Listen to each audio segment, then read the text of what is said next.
फिर से दोहरा रहा हूं सालार के जुमले को। हम बादशाह गर के मौक़िफ़ में, हमारे बादशाह गर के मौक़िफ़ को कमजोर होने न दो मुसलमानों। कोई भी तख्त पे हो हमारी मर्जी के बगैर नहीं बैठ सकता, इस बात को समझो।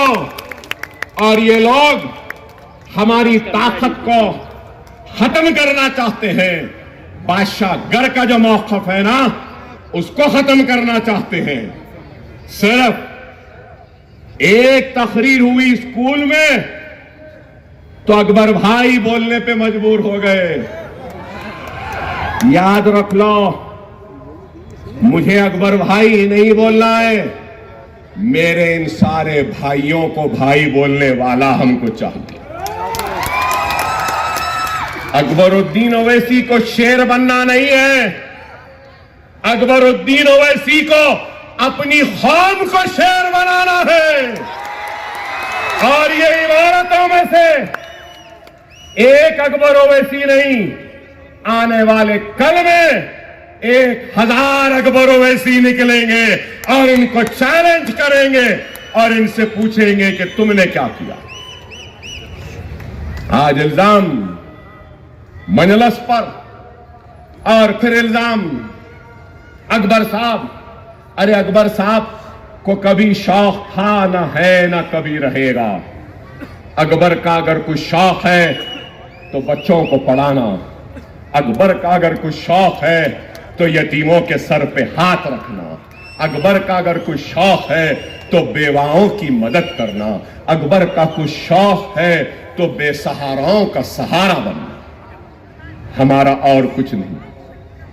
खुदारा समझो हालात किस तरफ है। इस वक्त को, इस मौके को हाथ से जाने न दो।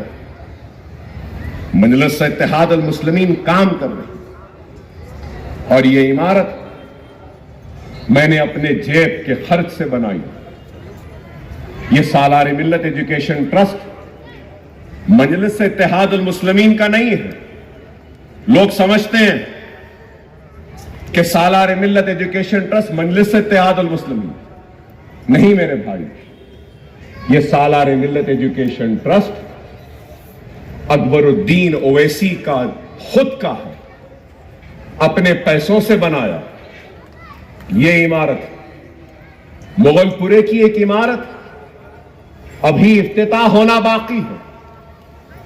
सलाला में इमारत, अरे मैं ये भी कहूं, हिजाब को नहीं छीन सकता।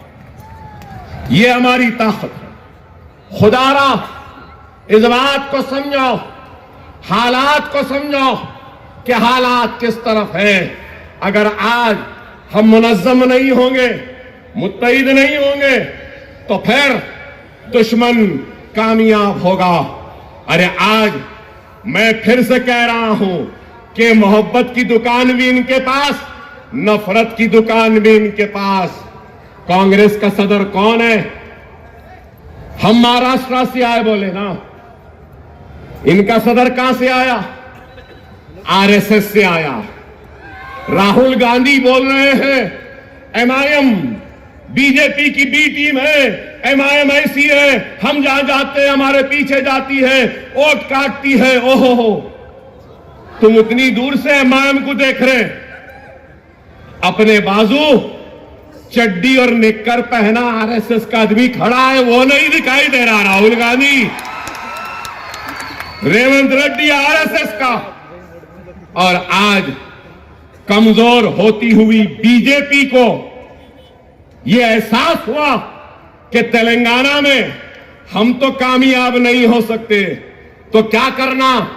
माहिदा किया, सौदेबाजी हुई कि आरएसएस वाले को कांग्रेस का सदर बनाओ।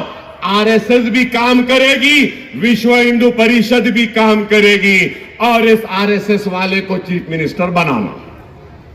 अगर मैं गलत हूं तो हमसे बोल रहे हैं। चलो मैं कहता हूं रेवंत, भाग्य लक्ष्मी की जो मंदिर है ना चार मीनार के पास, आ जाओ, वहां पे कसम खा लो और बोल दो कि मैं आरएसएस में नहीं था। कसम खा लो और कह दो कि मुझे शर्मिंदगी है आरएसएस से वाबस्ता होने पर। कसम खा लो और कह दो कि मैं आरएसएस का दुश्मन हूं, सावरकर को नहीं मानता। कसम खा के बोल दो ना, खिस्सा खत्म। कोई बोल रहे इन्हें ताकतवर हो रहा, उन्हें कमजोर हो रहे। कोई भी ताकतवर हो जाओ, कोई भी कमजोर हो जाओ, कितना भी ताकत क्यों न मिलने, हमारा सहारा जरूरी है। मैं ये बात कह रहा हूं, याद रख लो, एक वक्त फसल बोने का होता है, एक वक्त फसल तैयार करने का होता है, और एक वक्त फसल काटने का होता है। और अब वक्त कौन सा है मालूम?